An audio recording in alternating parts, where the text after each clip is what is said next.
Hi everyone, and welcome to this lesson, which is all about describing both internal and external traits in a character. There are so many ways we can write our characters into our story, but one of the secrets of coming up with great character development that relates to the plot is making sure that we consider how internal traits are externally manifested and vice versa. And that's what this lesson is all about. It is a part of a much larger course I have about describing your character's traits, actually writing those into the story. So if this ends up being of interest to you, I recommend clicking on the link in the description box below. That will take you to the full course, which includes far more information as well as resources for you. I thank you for watching. Let's get into the lesson.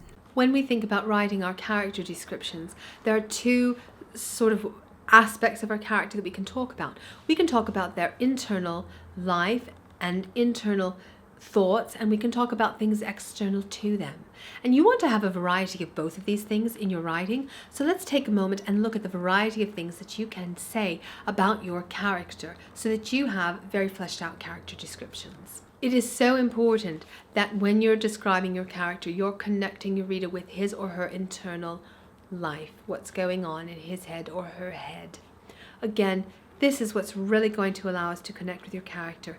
Yes, we have to look at all the externals, but we want to know what he's thinking or what she's thinking. We don't constantly want to be wondering. We want to have a sense of who this person is, and that's how we feel like we know them. Think about real life. You know some things about the people you work with every day, people you see every day at your job. But if they don't sit down and ever tell you how they feel, you're only going to know them to a certain degree, as opposed to the few people in your life you really have conversations with who really tell you what they're thinking and what they're feeling, etc. Those people you feel like you really know. Well, the same thing is going to be true of characters you read about. And so you want to make sure that you have that kind of balance in your character descriptions throughout your stories. What that means is that when you have an action happening or a plot point happening, you want to say to yourself, well, is it important for my readers to know how my character really feels about this? For example, say your character gets kicked out of private school. You might be thinking to yourself, well, I don't really have to tell my readers that this is totally devastating to my protagonist because he's just kicked out of private school. You should know that. But no, maybe your protagonist is relieved. Maybe your protagonist is dreading having to tell his parents. Maybe your protagonist is devastated because he wanted to go on to an Ivy League uni and now he thinks he never will. Like, there are all kinds of things your protagonist might think about getting kicked out of private school. What are the important ones that we need to know that will help us further the plot? Again, it's always connected to the plot. But this is where it becomes important for you to tell me something about the inner or external life of your characters, because you need to sort of direct me. You need to guide me. You need to say, yes, this plot point happened, but look over here at this emotion of the protagonist, or look over here at this one. So you really want to think about that when you're doing and thinking about your internal characteristics. Make sure that you know that the reader is on the same page that you're on and that the character is on. So what are some of these internal characteristics that you might be revealing? Internal characteristics are going to be emotions, they're going to be thoughts, goals, dreams that your characters have. What do they want out of life? How do they feel about things? What are their emotional and mental responses to the things in their lives? To their past. How is their past haunting them? How is their past helping them? What are their goals for the future? All of this, everything up in here, is your internal characteristics of your readers. What is their mood at the given moment, right?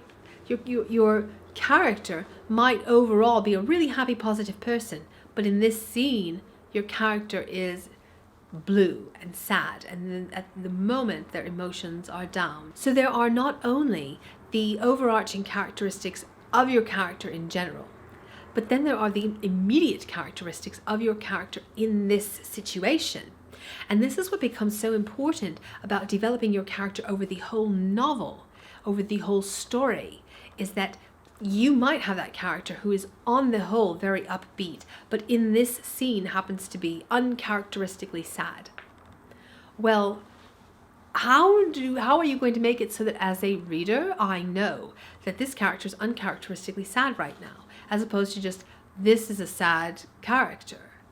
You have to set me up for that. You have to write enough of a variety of traits in enough of a variety of situations, and then reinforce the important traits in various different ways, so then I understand that this character is on the whole very upbeat, and that what we're seeing right now is an immediate emotion that's not really her character persona as a whole, but that is something very focused on this moment, and that might not really jive with the rest of who she is, which makes me go, what's going on here? So think about that. Think about not only, okay, who is my character in a broad sense, but what is the immediacy of my character's internal state in this scene? And then how is this going, how are the issues or the things that my character needs to grow and change with over the course of the story? How do I start to tweak that throughout the story? So if your character is someone who has anger management issues, and this is a big piece of your narrative, let's say, and in the beginning they're really bad and at the end they're so much better. Okay, but how internally am I seeing these changes sort of tweaked throughout the story? How internally am I seeing him change? It won't do to have him just suddenly go anger issues throughout and then, oh, okay, but now he's great. No, we want to see him changing in different ways, struggling in different ways throughout. So you want to build that internal in a slow way that grows to that climax, and that we see the negotiations of those emotions inside of him or her. Outer characteristics are going to be things, obviously, appearance. So just how they look, how do they sound, what is their speech like, what are the words that they use, what are their behaviors that we would see, what are their names? Names are certainly a place where you can be creative.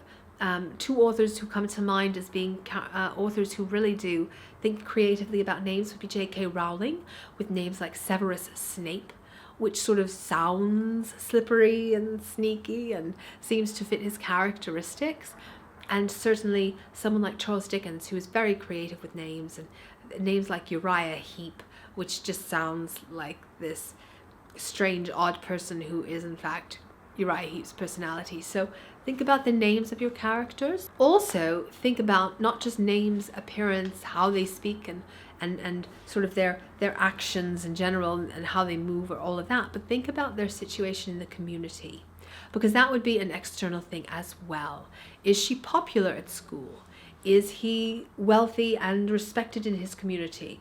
Or is she just really gracious and everybody loves her? What is their stance in the world around them? Always remember, you can only tell me so much about a character by focusing on that character. That character is in a specific situation. He or she is in a specific historical moment, even if it's a fantasy novel. It's a specific moment in time, in a specific community, with specific people around him or her in which he or she is acting. So you have to flesh all of that out to tell me something about the character. Otherwise, your character is just kind of floating in this nebulous place, and I'm not able to know much about him. What's going to really tell me about the character is seeing how that character compares with the people, the place, and the situations around him or her.